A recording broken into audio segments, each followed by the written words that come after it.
அரசியல் வரலாற்றின் மறுக்கவும் மறக்கவும் முடியாத அத்தியாயமாக அமைந்த அவசர நிலை அமல்படுத்தப்பட்டு 50 ஆண்டுகள் நிறைவடைந்துள்ளது. எதற்காக அவசர நிலை அமல்படுத்தப்பட்டது?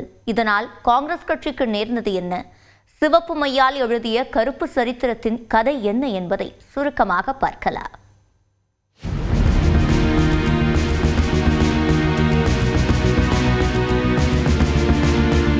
ஆயிரத்து 1971 ஆண்டு மக்களவைத் தேர்தலில் 325 தொகுதிகளை கைப்பற்றி வரலாறு காணாத வெற்றியை காங்கிரஸ் கண்ட நிலையில் உத்தரப்பிரதேச மாநிலம் ரேபரேலியில் 1 லட்சம் வாக்குகள் வித்தியாசத்தில் அபார வெற்றி பெற்று 3வது முறையாக இந்திரா காந்தி பிரதமரானார்.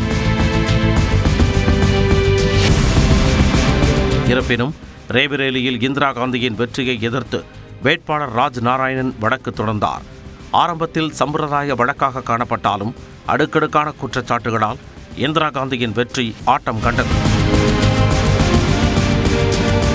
இந்திரா காந்தியின் வெற்றியை அலகாபாத் உயர்நீதிமன்றம் செல்லாது என அறிவித்ததை அடுத்து எதிர்க்கட்சிகள் அவரை பதவி விலக வேண்டுமென முழக்கங்களை எழுப்பினர். அதே நேரம் தீர்ப்பை எதிர்த்து உச்சநீதிமன்றத்தில் முறையிட்டு தடை உத்தரவு பெற்ற இந்திரா காந்தி தனது ஆட்சியை தக்க வைக்க அப்போதைய குடியரசுத் தலைவர் ஃபக்ருதீன் அலி அகமது மூலம் 1975 ஆண்டு ஜூன் மாதம் 25ஆம் தேதி அவசர நிலையை அமல்படுத்தினார். இந்திரா காந்தியின் ஆட்சிக்கு இடையூறாக இருந்த ஜெயபிரகாஷ் நாராயணன், மொரார்ஜி தேசாய், ஜோதி பாசு, சரண் சிங், ராஜ் நாராயணன், முலாயம் சிங் யாதவ், லாலு பிரசாத், வாஜ்பாய், அத்வானி உள்ளிட்ட மாநில தலைவர்கள் வாரியாக தலைவர்கள் மிசா சட்டத்தின் கீழ் கைது செய்யப்பட்டனர். அதன் நீட்சியாக தமிழ்நாட்டில் தற்போதைய முதலமைச்சர் மு க ஸ்டாலின், சிட்டி பாபு, ஆற்காடு வீராசாமி, TR பாலு, கி வீரமணி, முரசொலி மாறன் உள்ளிட்டோர் அடுத்தடுத்து கைது செய்யப்பட்டனர்.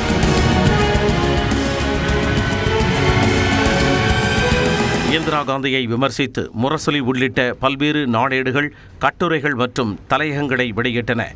இதனால் பத்திரிகைகள் மீது தணிக்கை பாய்ந்தது. இருப்பினும் அதையும் மீறி தமிழ்நாட்டில் பல்வேறு நாளேடுகள் இந்திரா காந்தியை தொடர்ச்சியாக விமர்சித்து வந்தன.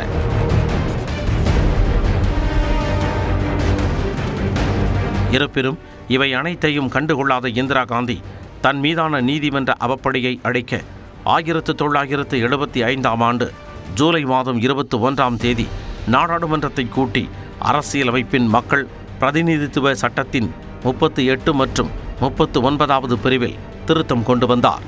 அதன்படி பிரதமர், மக்களவை சபாநாயகர், குடியரசுத் தலைவர் உள்ளிட்டோர் மீதான தேர்தல் வழக்குகளை விசாரிக்க நீதிமன்றத்திற்கு உரிமை இல்லை என அமல்படுத்தி அதை முன்தேதியிட்டு சட்டமாக்கி தன் மீதான வழக்கை சுக்குநூறாக உடைத்தார்.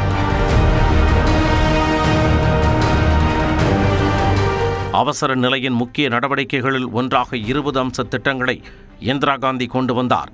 பிரதமர் இந்திரா காந்தியை தொடர்ந்து நிழல் பிரதமராக இயங்கிய சஞ்சய் காந்தியும் முதியோர் கல்வி, வரதட்சணை ஒழிப்பு, சாதி ஒழிப்பு, குடிசை ஒழிப்பு, குடும்ப கட்டுப்பாடு ஆகிய 5 அம்ச திட்டங்களை அறிவித்தார்.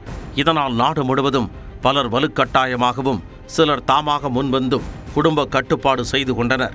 ஏறத்தாழ 21 மாதங்கள் நீடித்த அவசர நிலை நாடாளுமன்ற தேர்தல் அறிவிப்பால் முடிவுக்கு வந்த நிலையில் சிறைவாசம் அனுபவித்த தலைவர்கள் அனைவரும் விடுவிக்கப்பட்டனர்.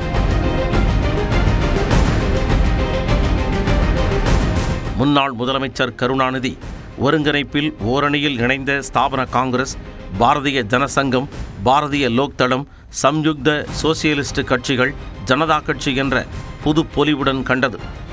தேர்தல் மேடைகளில் அவசர நிலையை முன்னிறுத்தி எதிர்க்கட்சி தலைவர்கள் அனல் பறக்க பரப்புரை மேற்கொண்டனர்.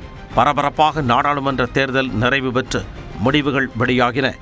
நாடாளுமன்ற தேர்தலில் 295 இடங்களை கைப்பற்றி ஜனதா கட்சி அசுரபலம் கொண்டு ஆட்சி அமைத்தது. காங்கிரஸ் கட்சிக்கு வெறும் 154 இடங்களே கிடைத்தன. ரேபரேலியில் போட்டியிட்ட இந்திரா காந்தியும் அமேதி தொகுதியில் போட்டியிட்ட சஞ்சய் காந்தியும் மக்களால் விரட்டி அடிக்கப்பட்டனர். இந்திரா காந்தியின் தோல்வி மூலம் சிவப்பு மையால் எழுதப்பட்ட கருப்பு சரித்திரம் அவசர முடிவுக்கு வந்ததாகவே கூறப்பட்டது. நியூஸ் 18 தமிழ்நாடு தொலைக்காட்சி செய்திகளுக்காக ஆர். முத்துக்குமார்.